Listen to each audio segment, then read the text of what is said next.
Hello नमस्कार, कसे आहात सगळे? मस्त मजेत आहात ना?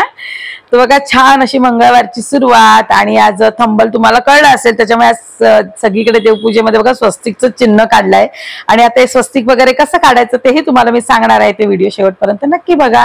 तर बघा छान अशी तुळशीकडची पूजा करून घेतली, त्याच्यानंतर बघा उंबरट्याची पण छान अशी पूजा केली आणि उंबरट्याच्या बघा आता मला ती लादीचा तुकडा परत मिळाला, त्यामुळे आता मला छान रांगोळ्या काढायला इथे पण मिळतात.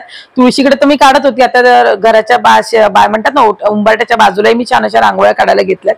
खरंच खूप बरं वाटतं, सकाळी प्रसन्न वाटतं अशा प्रकारे जेव्हा आपण रांगोळ्या वगैरे काढतो. त्याच्यानंतर देवपूजा करायला घेतली. आज देवपूजेला बघा जास्त करून जास्वंद वापरला, कारण मंगळवार पण होता. माझ्या गणूचा आज म्हणतात ना दिवस असतो गणूचा, आणि गणूला खरंच खूप आवडतात जास्वंदाची फुलं. त्याच देवींसाठी गजरे आणल्याच म्हणतात ना. आता सध्या पावसामुळे फुलं जास्त येत नाहीये, पण म्हणतात जेवढी आहे त्याच्यातच खुश मानायचं. तर गणूला बघा छान असं जास्वंदाची फुलं घातली आणि सगळ्या देवींना बघा असे गजरे घातले होते मोगऱ्याचे. आणि हा वेगळ्या पद्धतीचा मोगरा आहे, कारण मला मोगरा नाही जमत, कारण मला ॲलर्जी, मला त्रास होतो. पण हा वेगळ्या पद्धतीचा मोगरा येतो. मोगऱ्यामध्ये पण बरेच प्रकार येतात, बऱ्याच जणांना माहित असेल तर. छान अशी देवपूजा करून घेतली. त्याच्यानंतर आपली मंगळवारची जी मी बोलली ना की प्रत्येक मंगळवारी मी धनलक्ष्मी कुंचनची सेवा करते, तर तीही पूजा करून घेतली. आधी म्हणतात ना जी रोजची जी देवपूजा असते ना ती मी करून घेते आणि त्याच्यानंतर बाकीची कामं आटपून घेते. कारण कोणतीही पूजा करताना म्हणतात ना मन आणि आपलं थाऱ्यावर असावं, चित्त थाऱ्यावर असावं, तर त्या पूजेचा प्रश्न असतो. तर मी रोजची जी देवपूजा असते ना ती मी करून आधी घेते आणि मग नंतर आरामात माझी सगळी कामं करून मी पूजा करून घेते. पण शक्यतो वाराच्या आधीच करते. तर छान अशी बघा देवपूजा पण छान अशी मस्त करून झालेली आहे. हॅलो नमस्कार, कसे आहात सगळे? मस्त मजेत आहात ना? तर थंबल बघून तुम्हाला कळलंच असेल की आजचा टॉपिक काय आहे. तर बऱ्याचदा कसं होतं की बऱ्याच गोष्टी माहिती नसतात. जसं आता तुम्ही म्हणाल की ताई तुम्हाला एवढं ज्ञान तर नाही आहे, मला पण काही गोष्टी कळत नव्हत्या, मीही आतापर्यंत चुका करत होती. पण म्हणतात ना जेव्हा तुम्ही अध्यात्मामध्ये येतात किंवा देवाप्रती तुमची जेव्हा श्रद्धा वाढायला लागते, तुम्ही देवाची भक्ती करायला लागतात, अशा बऱ्याचशा गोष्टी आपल्याला समजायला लागतात, किंबहुना आपल्याला कळतं की आपण काय चुकतोय. आणि मला बऱ्याच जण खूप गोष्टींचं कुतूहल असतं की ही गोष्ट अशी का, मग अशी का होते, असं केलं असं का नाही होत, हे मला ना असे बरेच प्रश्न पडतात, मी खरं सांगते. आणि मी मला जेव्हा त्या प्रश्नांची जोपर्यंत उत्तर मिळत नाही ना मी त्यांचा पाठपुरावा करत राहते. तर असाच मला प्रश्न पडला होता की स्वस्तिक नेहमी असंच का काढायचं, असंच का नाही काढायचं. त्याच्यावरती बराच अभ्यास केल्यानंतर काही गोष्टी माझ्या लक्षात आल्या आणि त्या मला जाणवल्या. म्हणजे मी म्हटलं ना ते पण मी चेंज करून बघितलं आणि मग तो फरक मला जाणवला. म्हटलं चला मग तुमच्यावर पण त्या गोष्टी शेअर करूया. तर मी नेहमी सांगते, जेव्हा मी आधी एखाद्या गोष्टीचा अनुभव घेते, मला पटल्या आणि मला त्या वाटल्या की बाबा ठीक आहे तुम्हाला सांगण्यासारख्या आहेत, तेव्हा मी त्या तुमच्यावर गोष्टी शेअर करते. तर तसाच एक हा म्हणजे आजची ही गोष्ट आहे की याचा आधी पहिला अभ्यास केला. मी म्हटलं याच्या मागचं कारण शोधून काढलं की कशामुळे काय आहे, त्याचं ऍक्च्युली त्याचं रूप काय आहे, स्वरूप काय आहे आणि आपण काय चुका करतो आणि काय केलं पाहिजे, की आपण काय सुधारणा केली पाहिजे, ह्या सगळ्या गोष्टीचा विचार केल्यानंतर ती गोष्ट आज म्हटलं चला तुमच्यापर्यंत पण शेअर करूया. कारण आता आपले सण चालू होतात आणि सणामध्ये आपल्या ज्या पण पूजा आपण मांडतो त्याच्यामध्ये पहिलं अग्रण्य स्थान म्हणतात ना ते या गोष्टीला असतं आणि ते आहे स्वस्तिकला. कारण कुठलीही पूजा स्वस्तिक जोपर्यंत आपण काढत नाही ना तोपर्यंत ती पूर्ण होत नाही. मग या स्वस्तिकचं एवढं काय महत्व आहे, ते कोणत्या दिशेला काढू नये, कोणत्या दिशेला काढल्यावर काय होतं, की हे स्वस्तिक कशा प्रकारे काढलं पाहिजे, आज पूर्ण डिटेल्स मध्ये तुम्हाला हा व्हिडिओ बघायला मिळणार आहे. ते व्हिडिओ शेवटपर्यंत नक्की पहा. कोणत्याही शुभ कार्यामध्ये असं हे स्वस्तिक बनवलं जातं. तर असं हे स्वस्तिक हे शुभतेचे, समृद्धीचे, सौभाग्याचे आणि कल्याणाचेच प्रतीक आहे. असं म्हटलं जातं की स्वस्तिक हे गणपतीचं प्रतीक मानलं जातं. म्हणूनच गणपतीच्या पूजेमध्ये सर्वप्रथम जसं म्हणतात ना देवांमध्ये गणपतीला स्थान आहे, त्याचप्रमाणे कोणत्याही पूजेला आपण आधी स्वस्तिक काढलं जातं. आपण बऱ्याचदा म्हणतो की स्वस्तिक काढायचं, पण कशाने काढायचं, बरेच लोक हे मुळात हे स्वस्तिक जे असतं ना ते कशाने काढलं जातं, तर चंदनाने काढलं जातं, हळदीने काढलं जातं, कुंकुमने काढलं जातं. तर अशा प्रकारे हे जर तुम्ही काढता जेव्हा तुम्ही पूजेला मांडण्याआधी, ते शुभनीय फळ देतं, आपल्या घरात शुभ फळ असतं. आणि ह्या प्रत्येक स्वस्तिक जे आपण काढतो ना त्याची एक ठराविक दिशा, म्हणजे कोणत्या दिशेला स्वस्तिक काढल्यावर काय होतं, तर चला तेही आता आपण जाणून घेऊया. तुम्ही उत्तर दिशेला जर हे स्वस्तिक काढत असाल तर उत्तर दिशेला काढलेल्या स्वस्तिक कुबेराचा मार्ग वाढवतो. म्हणजेच काय, तर आपल्याकडे धन जे येतं ना, जे आपल्याकडे धन जे आकर्षित होतं किंवा आपल्याकडे धन यायला सुरुवात होतं ना ती गोष्ट आहे. म्हणून जेव्हा तुम्ही उत्तर दिशेला काढतात म्हणजे काय, तर कुबेराच्या दिशेने काढतात. जर उत्तर दिशेला जर तुम्ही स्वस्तिक काढलं तर तुमच्याकडे धनाची आवक यायला सुरुवात होते. असे हे स्वस्तिक जेव्हा तुम्ही पूर्व दिशेला काढता तर काय होतं, तर कुटुंबामध्ये जी कोण आपल्या म्हणतात ना एक एनर्जी असते ना ती वाढते. त्याच्यानंतर कुटुंबामध्ये आपापसामध्ये प्रेम वाढायला सुरुवात होते. म्हणजे काय, तर आपल्या कुटुंबामध्ये एक म्हणतात ना पूर्व दिशेला काढल्यानंतर कसं होतं, व्यक्तीच्या मधलं जे एनर्जी वाढते त्याच्यामुळे कसं होतं, व्यक्ती काम करायला उत्स्फूर्त होतो, त्याच्यामुळे त्याची कीर्ती सगळीकडे वाढते. आणि अशामुळे काय होतं, तर आपल्या कुटुंबामध्ये त्याची एक म्हणतात ना एक कुटुंबाचा सलोखा जो असतो ना तो निर्माण होतो. म्हणजे जेव्हा तुम्ही पूर्व दिशेला स्वस्तिक काढलात ना तर तुमच्यामध्ये एकोपा राहतो, तुमच्यामध्ये प्रेम संबंध वाढतं असं मानलं जातं. असं हे स्वस्तिक जेव्हा तुम्ही वायव्य दिशेला काढतात म्हणजे काय, तर आपलं अखंड सौभाग्य असं म्हणतात की जर तुम्ही स्वस्तिक वायव्य दिशेला काढलं तर तुमच्या सौभाग्यामध्ये वाढ होते, अखंड सौभाग्य तुम्हाला मिळतं.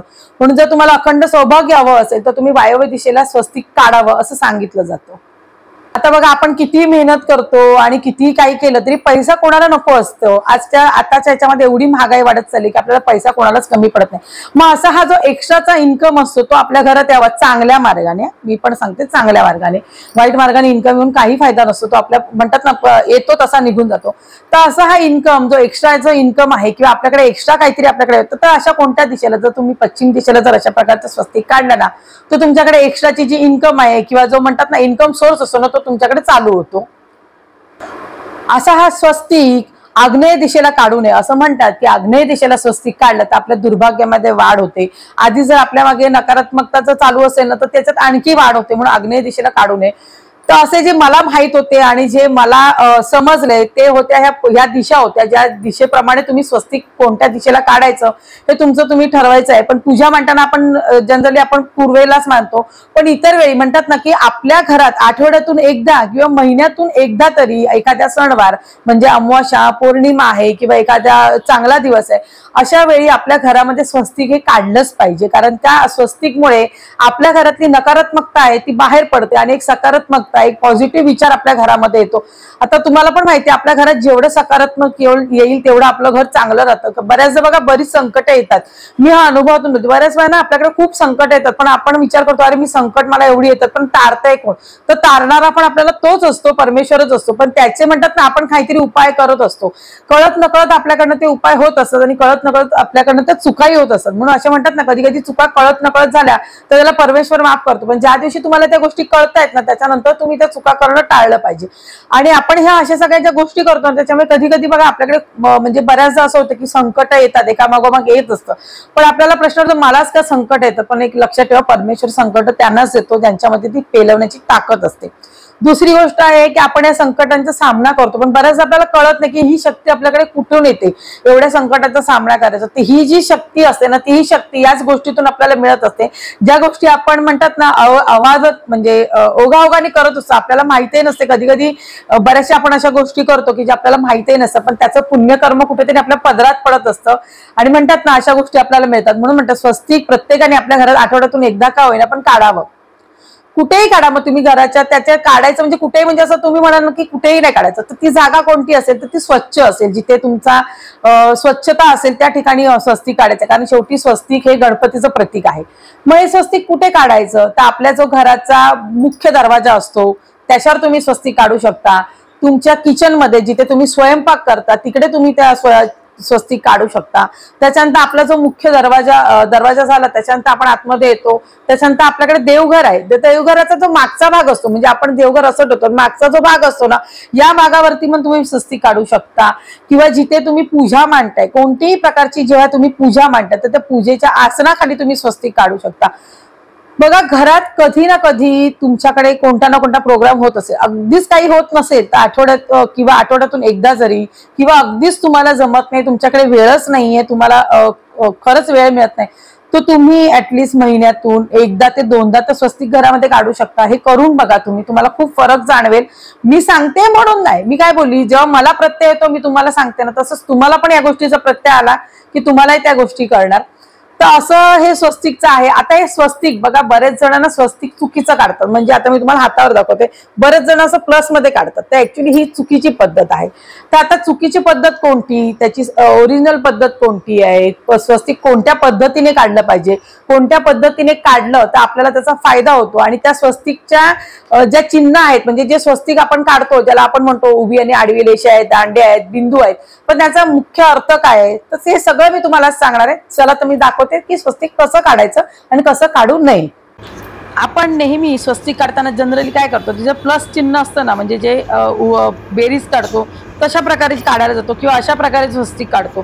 तर हे अशा प्रकारे काढलेलं स्वस्तिक हे पूर्णपणे चुकीचं असतं. त्याचं कारण आहे कारण स्वस्तिकमध्ये जी असलेली आडवी लाईन आहे ना, ती संपूर्ण ब्रह्मांडाचा मार्ग त्याच्यातून जात असतो आणि जी स्वस्तिकची जी उभी लाईन आहे त्याच्यामध्ये विश्व उत्पत्तीचं कारण आहे. म्हणूनच म्हटलं जातं की स्वस्तिकला कधी भेदलं नाही पाहिजे. म्हणजे काय, तर स्वस्तिकचा मधला जो भाग असतो ना तो कधीच कापला गेला नाही पाहिजे. मग अशा प्रकारे आता योग्य पद्धत कुठली आहे, तर अशा 2 पद्धती आहेत ज्या सोप्या आहेत, अगदी समजण्यासारख्या आहेत. तर ज्याला म्हणतात ना, पहिल्यांदा जर कोण करत असेल ना तर त्याला येत नसेल तर अशा प्रकारे तुम्ही करू शकता. त्याच्यातली ही पहिली पद्धत आहे. बघा, स्वस्तिकचा जो मधला बिंदू असतो ना, म्हणजे जेथून स्वस्तिक आपलं म्हणतात ना, जेव्हा आपण 2 लाईनी आडव्या उभ्या काढत होतो त्यामध्ये एक वेग वाढायचा, तर हा जो मधला बिंदू असतो ना हा विष्णूच्या नाभीचा आणि याच्यातूनच ब्रह्माची उत्पत्ती झालेली आहे. तर असं हे ब्रह्माची उत्पत्ती झालेली असतं म्हणून मधला बिंदू असतो ना तो कधी छेदला गेला नाही पाहिजे. मग स्वस्तिक कसं काढायचं, तर एक तर अशा प्रकारे तुम्ही करू शकता, बिंदू काढायचे आणि बिंदूवरती आता कसं जॉईन करायचं मी सांगितलं, अशा प्रकारे तुम्ही स्वस्तिक काढू शकतो. की दुसरा एक प्रकार आहे, आता त्याच्यामध्ये तुम्हाला पूर्ण कळेल कारण या स्वस्तिकमध्ये ना सूर्य, इंद्र, वायू, पृथ्वी, लक्ष्मी, विष्णू, ब्रह्मदेव, शिव, पार्वती, श्री गणेश या सर्व देवतांचा समावेश झालेला असतो. मग हे असं असलेलं स्वस्तिक ते कसं असतं, तर याच्यात जी पहिली लाईन आहे ही धर्माची आहे, दुसरी लाईन आहे ती अर्थ, काम आणि मोक्ष. म्हणजेच काय, ते हे विष्णूंचे 4 बाहू आहेत. म्हणजेच काय, ते 4 भुजा आहेत, ज्या 4ही दिशा ज्या आपल्या आहेत त्याचं रक्षण आहे ना ते विष्णू भगवान आपलं करत असतो. तर आता या 4 ज्या बाहू आहेत म्हणजे दिशा आहेत, तर त्यांना उपदिशा कुठल्या, म्हणजे तर काय, तर सालोक्य, सामिप्य, सारुह्य आणि सायुष्य असे 4 आहे. म्हणजे म्हणतात ना, आपण आपल्या ज्या आयुष्य आपण जगतो त्याच्यामध्ये पण असतो. त्याच्यानंतर त्याला जी बघा लाईन येते आपण छोटीशी काढत असतो, तर पहिली आहे ते मन, नंतर आहे बुद्धी, तिसरा आहे अहंकार आणि चौथा आहे चेतना. तर असं हे स्वस्तिक आपण बघा जनरली काढत असतो. आता कोणतेही आपण म्हणतो ना स्वस्तिक कधी टिंबांशिवाय ठेवू नये, पण हे टिंब म्हणजे काय हेही आपल्याला माहिती असलं पाहिजे. तर या पूर्ण स्वस्तिकमध्ये बघा 5 बिंदू असतात. त्या 5 बिंदूंमधला पहिला बिंदू आहे ते श्रद्धा, दुसरा आहे विश्वास, तिसरा आहे प्रेम, चौथा आहे समर्पण आणि जो मध्ये बिंदू आहे तो आहे विष्णूची नाभी, ज्याच्यातून ब्रह्माची उत्पत्ती झाली. तर असं हे स्वस्तिक जेव्हा तुम्ही काढता त्याच्यानंतर स्वस्तिकच्या बाजूला नेहमी 2 लाईन काढल्या गेल्या पाहिजे. त्यातली पहिली लाईन ही नेहमी छोटी आणि दुसरी लाईन त्याच्या बाजूला जी असते ना ती बरोबर मोठी असली पाहिजे. तर ही स्वस्तिक काढायची म्हणतात ना एकदम सोपी आणि पद्धत आहे की ज्याने तुम्ही स्वस्तिक काढू शकता. पूजासाठी जेव्हा तुम्ही पूजेसाठी काढता ना तर अशा प्रकारे स्वस्तिक काढा की जे आधी तुम्हाला दाखवलंय त्याप्रमाणे पण तुम्ही स्वस्तिक काढू शकता पूजेसाठी. तर या व्हिडिओच्या माध्यमातून आता तुम्ही बघितलं असेल की आपल्याला स्वस्तिक कशा प्रकारे काढायचंय, कोणती दिशा म्हणजे कोणत्या पद्धत योग्य आहे. आता बऱ्याच ताईंना कसं आहे, आता इतकी वर्ष आपण काढतो ना तर आपल्याला सवय झाली. मी पण कधी कधी चुकून माझ्याकडनं असं स्वस्तिक निघालं कारण इतक्या वर्षाची आपली सवय पडलेली असते. पण ही सवय मोडणंही आपल्या हातात. म्हणतात ना चांगल्या सवयी अंगीकृत करणं जसं आपल्या हातात आहे तशा वाईट सवयी सोडणंही आपल्या हातात आहे.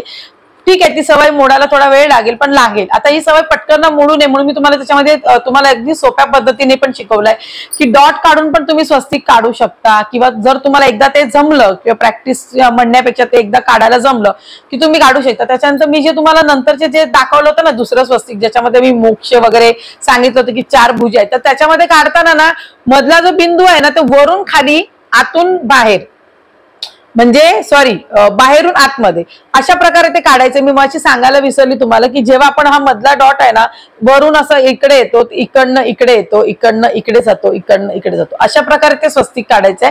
म्हणून मी त्याच्या त्या 4 दिशा 4 त्याचे म्हणजे ना आपलं गृहस्थ आश्रमाचे आपल्या 4 पद्धती असतात, तर ते 4 आहे ते सालोक्य आणि सायुष्य जे आहे ते.